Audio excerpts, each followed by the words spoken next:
नमस्कार विद्यार्थी मित्रांनो, आज आपण शॉर्ट कन्सेप्ट मध्ये एक नवीन कन्सेप्ट या ठिकाणी बघणार आहोत, ज्यामध्ये आपण मॅग्नेटिक मोमेंट याच्याविषयी बोलणार आहोत। यामध्ये हा जो टॉपिक आहे हा मॅग्नेट सेक्शन मधील आहे, म्हणजे करंट सेक्शन मध्ये जे 6 टॉपिक आहेत त्याच्यापैकी मॅग्नेटिक मटेरियल या टॉपिक मध्ये 12th फिजिक्स मध्ये पॉइंट आहे। त्यामध्ये काय बघा, magnetic moment of electron revolving around the nucleus. म्हणजे इथं आपल्याला काय कॅल्क्युलेट करायचं आहे, मॅग्नेटिक मोमेंट कॅल्क्युलेट करायचा आहे की हा इलेक्ट्रॉन जो आहे, हा इलेक्ट्रॉन जर या न्यूक्लियस भोवती रिव्होल्यूशन करत असेल तर त्या केस मध्ये मॅग्नेटिक मोमेंट किती असतं हे आपल्याला कॅल्क्युलेट करायचं। आपल्याला काय माहिती आहे बघा, we know that magnetic moment m is equal to n into I into a। आता इथं जर आपण बघितलं तर एकच कॉइल आहे असं आपण म्हणू शकतो, एकच लूप आहे असं आपण म्हणू शकतो। therefore m is equal to I into a। कधी ज्यावेळेला n ची व्हॅल्यू किती असेल या ठिकाणी 1। ओके, याला आपण इक्वेशन नंबर 1 म्हणूया। आता इथं आपण m कॅल्क्युलेट केलेला आहे। m कॅल्क्युलेट करण्यासाठी आपल्याला करंट आणि एरिया या ठिकाणी लागेल। आपण नंबर 1 कॅल्क्युलेशन ऑफ करंट। आता करंट कसा कॅल्क्युलेट केला जाईल बघा, करंट आपल्याला माहिती आहे की चार्ज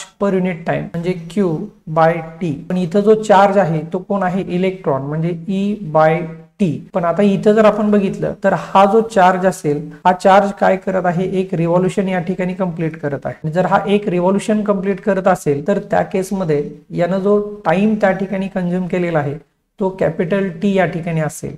म्हणजेच आपल्याला I ची व्हॅल्यू या ठिकाणी भेटेल I is equal to E divided by capital T, ज्याला आपण इक्वेशन नंबर 2 देऊया। ओके, आता जर मला I कॅल्क्युलेट करायचा आहे करंट, म्हणजे मला टाइम लागेल, आणि तो टाइम मी कसा कॅल्क्युलेट करू शकतो, बेसिक फॉर्म्युला आपल्याला माहिती आहे, velocity is equal to distance upon time, displacement upon time. इथं जर बघितलं तर हा जो इलेक्ट्रॉन आहे हा एक रिव्होल्यूशन कंप्लीट करत आहे, म्हणजे त्यानं टोटल जे डिस्टन्स असेल ते डिस्टन्स किती कव्हर केलेलं असेल, 2 पाय r एवढं, आणि त्याला लागणारा टाइम t असेल। म्हणजे इथं आपल्याला v भेटला, v is equal to 2 pi r upon t, आणि याच्यावरून आपण t कॅल्क्युलेट करू शकतो, t is equal to 2 pi r upon v। याला देऊयात आपण इक्वेशन नंबर 3। आता ही जी 3 मध्ये जी आपल्याला t ची व्हॅल्यू भेटलेली आहे ती आपण इक्वेशन 2 मध्ये पुट करूया। therefore put value of equation 3 in equation 2। म्हणजे इथं आपल्याला करंट भेटेल I is equal to E divided by t किती आहे आपल्याकडे, 2 पाय r अपॉन v।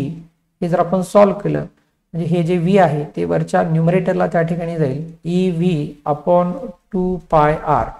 म्हणजे इथं करंट जो आहे तो आपल्याला करंट किती भेटला, EVR अपॉन EV। म्हणजे इथं जो करंट आहे हा करंट आपल्याला या ठिकाणी किती भेटलेला आहे बघा, EV अपॉन 2 पाय r। याला आपण इक्वेशन नंबर 4 म्हणूया।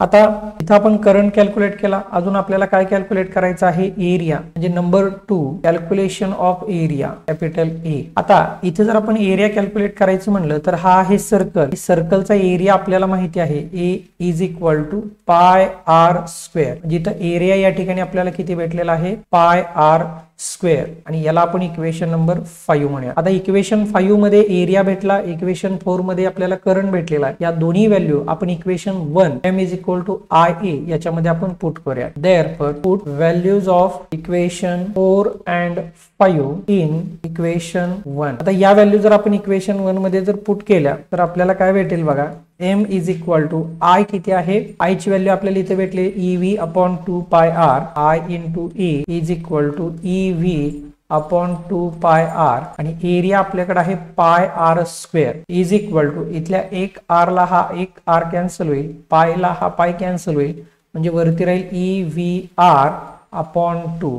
म्हणजे इथं जो मॅग्नेटिक मोमेंट आहे तो मॅग्नेटिक मोमेंट इथं किती भेटलेला आहे आपल्याला, EVR अपॉन 2। ओके, या पॉइंटलाच कन्सिडर करून आपल्याला त्या ठिकाणी अजून एक कन्सेप्ट, अजून 2 कन्सेप्ट या ठिकाणी बघता येतील। त्यामधला पहिला जो कन्सेप्ट आहे ज्याला आपण गायरो मॅग्नेटिक रेशो म्हणतो। आता हा जो गायरो मॅग्नेटिक रेशो काय आहे बघा, आता आपल्याला या ठिकाणी मॅग्नेटिक मोमेंट भेटलेला आहे ML is equal to EVR by 2। याच्यामध्ये मी थोडासा चेंज करतो, EVR divided by 2 into mass of electron न मल्टिप्लाय आणि मास ऑफ इलेक्ट्रॉन न डिवाइड करतो, इज इक्वल टू, इथं काय येईल बघा, mass of electron into V into R, आणि हा E मी थोडासा बाजूला लिहितो, डिवाइडेड बाय 2।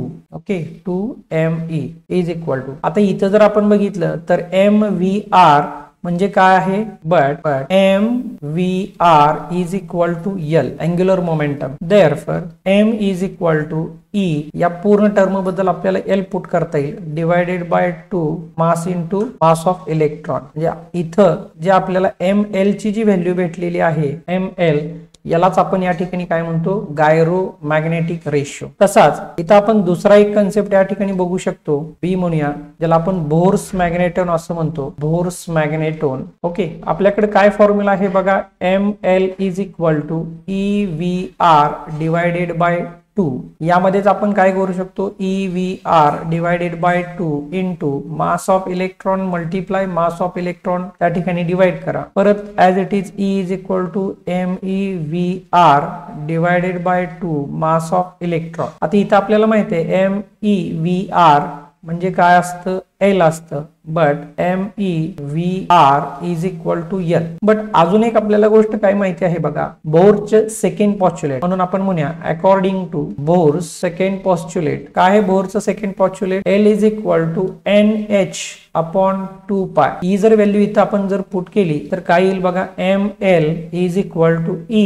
आता इथं N ची व्हॅल्यू किती असणार आहे 1 कारण एकच लूप आपण त्या ठिकाणी कन्सिडर करतोय म्हणजे MVR याच्याबद्दल आपल्याला हे L पुट करता येईल MEVR आणि या L बद्दल आपल्याला NH पैकी H अपॉन 2 पाय म्हणजे EH अपॉन हे 2 जसंच्या तसं हे ME जसंच्या तसं इंटू 2 पाय. हे जर आपण सॉल्व्ह केलं तर काय येईल EH अपॉन 2 टू जा 4 पाय ME म्हणजे हे जे आहे ML is equal to EH upon 4 pi ME यालाच आपण त्या ठिकाणी काय म्हणतो बोर्स मॅग्नेटोन. धन्यवाद. अशाच नवनवीन व्हिडिओसाठी आमच्या चॅनलला लाईक करा शेअर करा आणि सबस्क्राईब करायला विसरू नका. धन्यवाद.